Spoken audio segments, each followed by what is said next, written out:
Ar-Rahman Ar-Rahim. I begin in the name of the Almighty God, the Compassionate, the Merciful. Distinguished guests, respected brothers and sisters, I greet you with the greeting of Islam. Assalamu alaikum, peace be with you. My friends, over the past few years, Islamophobia has been on the rise. The fear of Muslims and Islam, the fear from Islamic extremism and Islamic radicalism has been amongst the primary fears of many non-Muslims, especially in the West. And the recent heinous attacks that happened in Orlando, Florida, they will only exacerbate the situation. Now, yes, maybe that criminal, he claimed to be a Muslim. Yes, maybe he claimed to perform his evil crime in the name of Islam. But I tell you one thing is for sure, that his actions were unequivocally un-Islamic. They were at complete odds with the teachings of Islam.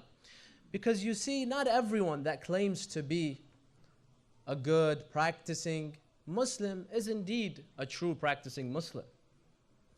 Because a true practicing Muslim is the one whose actions reflect the teachings of the religion. And that's why when we come to the teachings of this religion, we find there is a huge gap.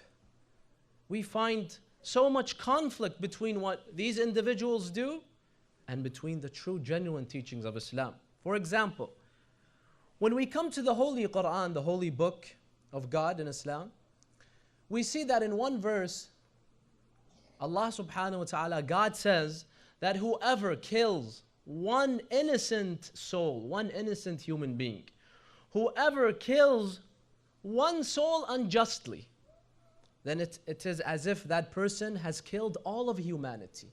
And you see the inclusiveness of Islam. The Quran doesn't say whoever kills a Muslim. The Quran says whoever kills a soul, a human being.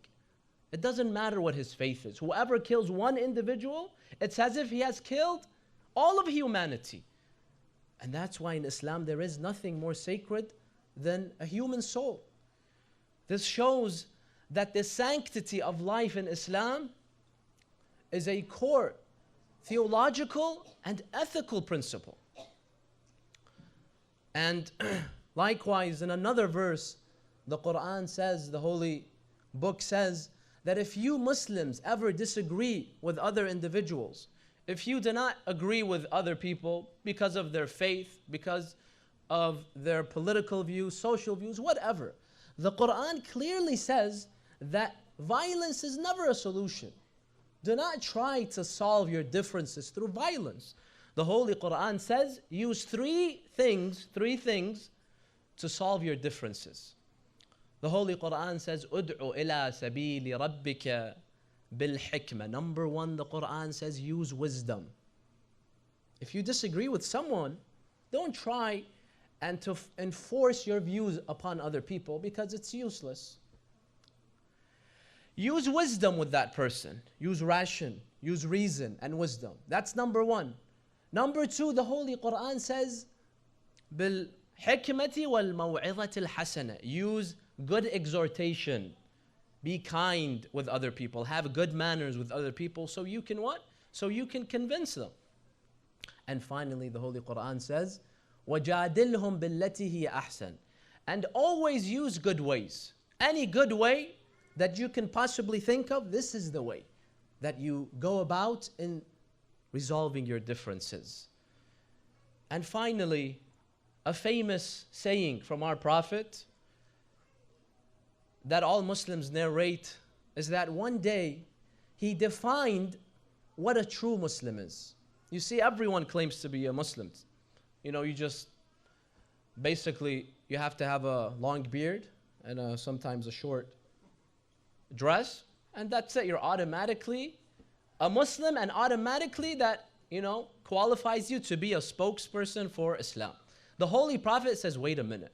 Let me define who a true Muslim is. This person should be the spokesperson for Islam.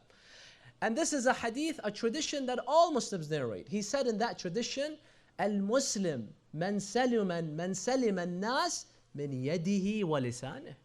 Many Muslims have memorized it. He said, a true Muslim, I wish this definition would be placed in the dictionaries.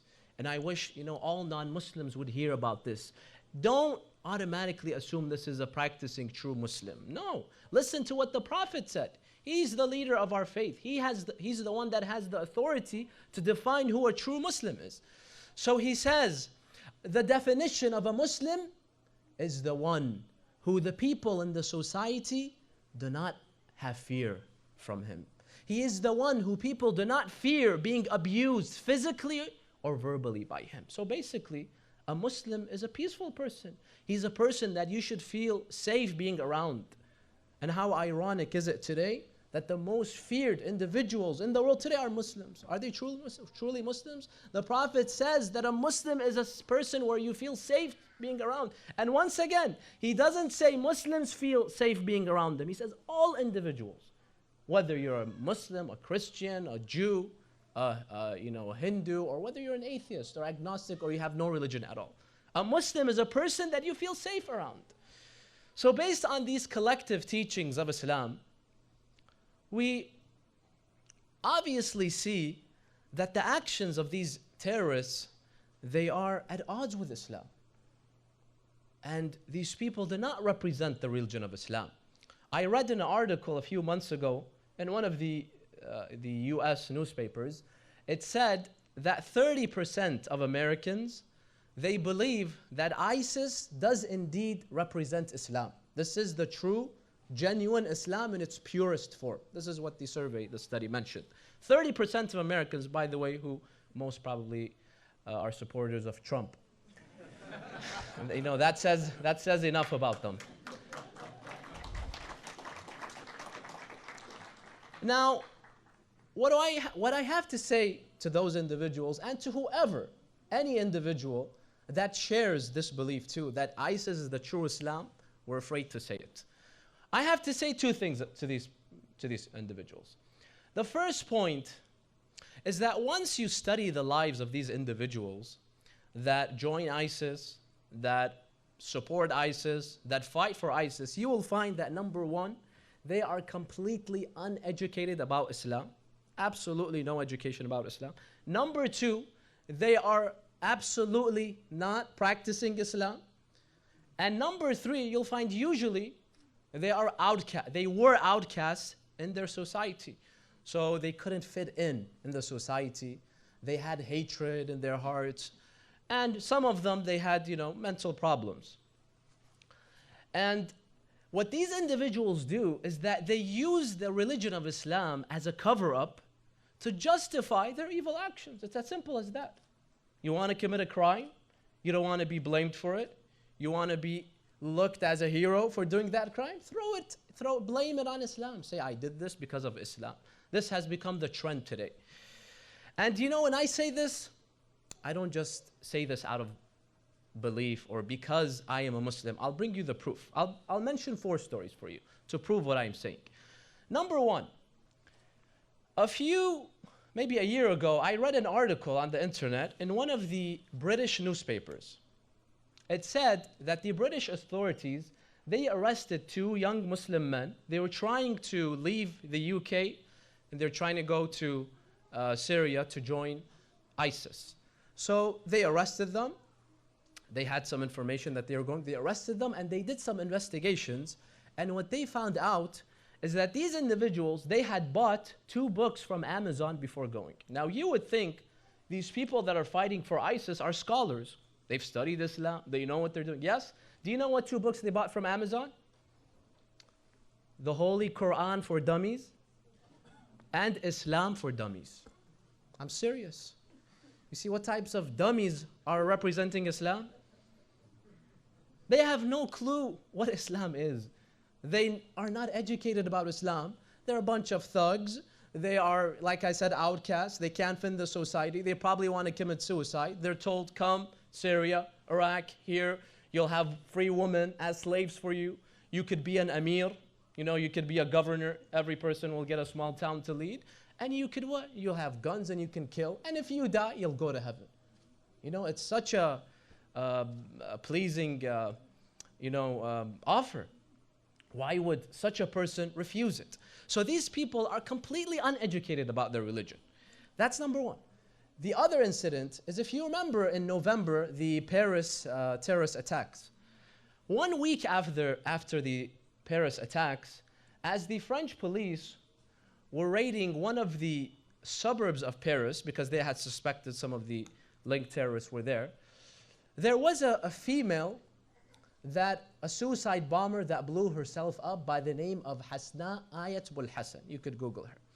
Now, when she blew herself up, all over the media, this is a jihadist that blew herself up. She was a radicalized Muslim that blew herself up.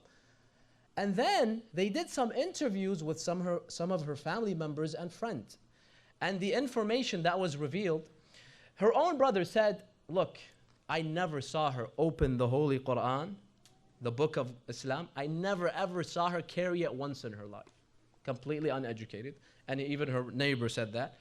She used to be, every night, she goes to clubs, she drinks, and she has many boyfriends. This is the exact words of her brother. All of which a practicing Muslim should not do. A practicing Muslim should not drink alcohol, should not, she should not have boyfriends, many boyfriends. But this shows you that such a woman, which is not practicing at all, becomes all of a sudden a spokesman for the religion of Islam, and she's a jihadist, and she's a radicalized Muslim. So it's absolutely not that. This is the second story. The third story, many of you may have heard in the news, earlier this year there was a member of ISIS in Syria that executed his own mother publicly in front of everyone. Why? His own mother. Why? Because his mother, as reported, his mother tried to talk him out of joining ISIS. She tried to convince him to leave ISIS. What was her punishment? That he executed her brutally in front of everyone, his own mother. Such a person is a Muslim. Look at the Holy Quran. As a practicing Muslim, the Holy Quran speaks so highly of the mother that the Holy Quran says, do not even say uff to your parents. Uff is the least sign of dissatisfaction. You know, your parents sometimes, the mother, the father, they say, do the chores, do the laundry. You say, uff. It's like you're not happy, you don't want to. That's the least sign of dissatisfaction. The Quran says, do not even do that. This is your mother, have respect for her. And the famous tradition of the Prophet, of our Prophet, says that heaven, that we all want to go, but not through, of course, suicide bombings, please. Heaven is beneath the legs and the feet of your mother. Meaning that if you want to go to heaven, you have to get through your mother first. Your mother has to be happy with you, pleased with you. This on one hand, and you have a person that claims to be, what? That claims to be a practicing Muslim, a member of ISIS that kills his own mother.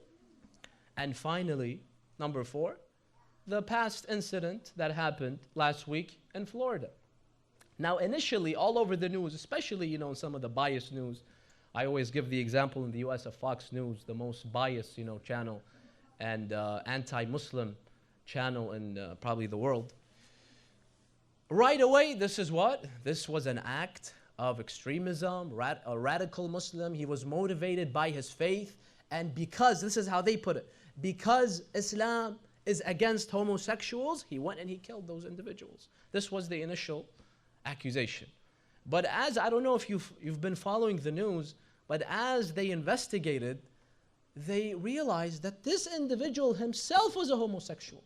He had gone to that nightclub on numerous occasions where he would, by the way, get very drunk, also not practicing Muslim. He used to use gay dating apps. And I even read in one article, one of his friends said a few years ago, his father realized, he discovered that his son was gay, and he had a big fight with his son that he considered this, immoral and unacceptable in his family. So, was it an act of Islamic violence, Islamic extremism, or was it just a repressed gay man that wanted to what? Blame the, his crime. He wanted to basically use the religion of Islam as a pretext to go about his crime. The point that I'm trying to tell you, my friends, is that these individuals these extremists, they have hijacked our religion. They know nothing about Islam. They're uneducated, unpracticing, and they use Islam as a pretext to justify their evil actions. So this is the first point. And the second point that I have to say to anyone that believes that these extremists, they represent Islam, that they are truly practicing Muslims, the second point that I have to say is that, do you know that ISIS has killed much, much more Muslims than non-Muslims? They've probably killed 1,000 times more Muslims than non-Muslims so far. Just 10 days ago, in my hometown, in the country of Iraq, in my hometown, Karbala, there was a bomb, an explosion that was done by ISIS, that the son of one of my close friends was killed in it. And it was done by ISIS. And every day in Iraq, every day, 50 to 100 people are killed at the hands of ISIS. But unfortunately, that never makes it to the headlines, because either we're desensitized or it doesn't matter to us. So ISIS has killed more Muslims than non-Muslims, and then they claim to represent Islam. The majority of us Muslims, we reject these extremists. But unfortunately, we have been a silent majority. We have allowed the small minority, less than, I would say, 0.0% of Muslims. We have allowed them, this minority, to speak on our behalf because we have been a silent majority. And that's why tonight, my call to all of us here is two things. Number one, to us, the Muslims, is that we have to recognize and acknowledge that the values that we hold as Muslims are values that we have to express now more than ever. We can no longer afford on just going about our lives and being a silent majority. We have to express our values and make them heard. We have to be loud and bold about our values so that these extremists do not speak on our behalf. And the only way to do that is to raise our volume, is to raise our voices to the same high volume and pitch as the loud voices of the extremists. These extremists are trying their best to show that Islam is incompatible with the West, that Islam is at war with the West, and that, every citizen of the West is an enemy to all Muslims. They are trying relentlessly to do that. It is our job, we Muslims, by expressing our values, our true values, it is our job to expose their plot, to foil their plot, and to show that this is what? This is not true. For anyone here, for all of you here, all Muslims here, who are Muslim Canadians, you have to express your love for your land, for Canada. Canada is your home. Canada is your abode. You have to express that. The opportunities and the blessings that you saw here in Canada, you did not find in your own countries, or else why did many of us leave our countries? Why don't I go back and live in Iraq? Why don't some of you go back to, for example, Saudi Arabia or to Iran or Afghanistan? Because the education, the wealth, the health, the religious freedom that's offered here is not matched. It's not given over there. And the tradition of one of our imams, one of the successors of our Prophet, he says in the tradition, he who does not thank the created has not thanked the Creator. If you don't thank human beings, you haven't thanked God. You want to thank God for His blessings? Begin by thanking human beings that have helped you. And we thank this society, we thank the Canadian society by contributing positively in any way that we can. This is number one. And number two, this is to all of us, but specifically to our respectful officials. If we are truly sincere about putting an end to these extremists, if we truly want to defeat ISIS, then we have to put pressure on those groups, those petrodollar governments that we all know, who some are our allies, that are breeding and supporting that extremist ideology. Because no matter how many airstrikes you conduct, no matter how many of those terrorists you kill, as long as their ideology is alive, you can never defeat them, because they will continue and continue to produce new terrorists. You gotta stop the factory. And the only way to do that is to put pressure on those that support this evil ideology. And we know exactly who supports that. Thank you very much, brothers and sisters. It was my honor to address all of you tonight. I ask God to bless you all. And inshallah, happy Ramadan to all of you. Wassalamu alaikum wa rahmatullahi wa barakatuh.